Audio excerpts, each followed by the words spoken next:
इंदौर के चोली गांव के मंदिर की अद्भुत कहानी। मध्य प्रदेश की धार्मिक नगरी इंदौर से थोड़ी ही दूरी पर बसा है एक छोटा सा लेकिन श्रद्धा से भरा हुआ गांव, चोली गांव। ये गांव जितना साधारण दिखता है, यहाँ स्थित प्राचीन मंदिर उतना ही चमत्कारी और आस्था से भरा हुआ माना जाता है। कहते हैं कि इस मंदिर में जो भी सच्चे मन से आता है, उसकी कोई न कोई मनोकामना जरूर पूरी होती है।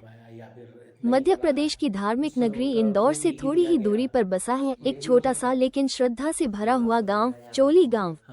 ये गांव जितना साधारण दिखता है, यहाँ स्थित प्राचीन मंदिर उतना ही चमत्कारी और आस्था से भरा हुआ माना जाता है। कहते हैं कि इस मंदिर में जो भी सच्चे मन से आता है, उसकी कोई न कोई मनोकामना जरूर पूरी होती है। एक बार गांव में भयानक सूखा पड़ गया, कुएं सूख गए, तालाब खाली हो गए। लोग परेशान होकर मंदिर में एकत्र हुए और सच्चे मन से प्रार्थना करने लगे। सभी ने रात भर दीपक जलाकर भजन कीर्तन किया। अचानक आधी रात को घने बादल गरजने लगे और मूसलाधार बारिश शुरू हो गई। सूखी धरती फिर से हरी हो उठी।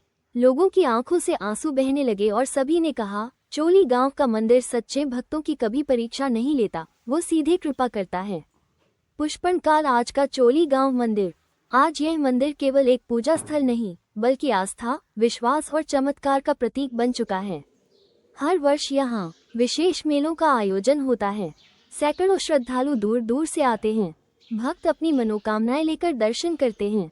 कहा जाता है कि खोई हुई चीज मिल जाती है, रुका हुआ काम बन जाता है, संतान सुख की मनोकामना पूर्ण होती है, रोग कष्ट दूर हो जाते हैं। बस शर्त एक ही है, श्रद्धा सच्ची होनी चाहिए। चेरी ब्लॉसम मंदिर का निर्माण और चमत्कार। गांव वालों ने मिलकर उसी स्थान पर एक छोटा सा मंदिर बनवाया। मूर्ति की स्थापना के बाद से ही गांव में चमत्कार होने लगे। जो फसल वर्षों से सूख जाती थी, वो लहलहाने लगी। बीमार लोग ठीक होने लगे। गांव से भय, बीमारी और आपदा दूर हो गई। धीरे धीरे इस मंदिर की प्रसिद्धि आसपास के गांवों और फिर पूरे इंदौर में फैल गई। इसी गांव में स्थित है एक अत्यंत प्राचीन और रहस्यमयी मंदिर, 64 योगिनी मंदिर। यह मंदिर अपनी अद्भुत शक्ति, तांत्रिक महत्व और रहस्यपूर्ण ऊर्जा के लिए जाना जाता है। कहते हैं कि इस मंदिर का निर्माण लगभग 10वीं शताब्दी में परमार वंश के राजाओं द्वारा कराया गया था। इस मंदिर में माता दुर्गा की 64 शक्तियों यानी 64 योगिनियों की प्रतिमाएं स्थापित हैं। हर योगिनी एक विशेष सिद्धि और शक्ति की प्रतीक मानी जाती है। लोक कथाओं के अनुसार इस स्थान पर प्राचीन काल में तांत्रिक साधनाएं होती थीं।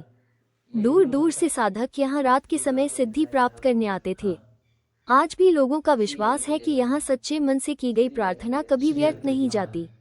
मंदिर एक ऊंचे टीले पर स्थित है और चारों ओर से खुला हुआ है। यहाँ पहुँचते ही मन को एक अलग ही शांति और ऊर्जा का अनुभव होता है। नवरात्रि और अमावस्या के दिन यहाँ विशेष भीड़ देखने को मिलती है। स्थानीय लोगों का मानना है कि यह मंदिर गांव की रक्षा करता है और बुरी शक्तियों से लोगों को बचाता है। कई लोगों ने यहाँ अपनी मनोकामनाओं के पूर्ण होती है।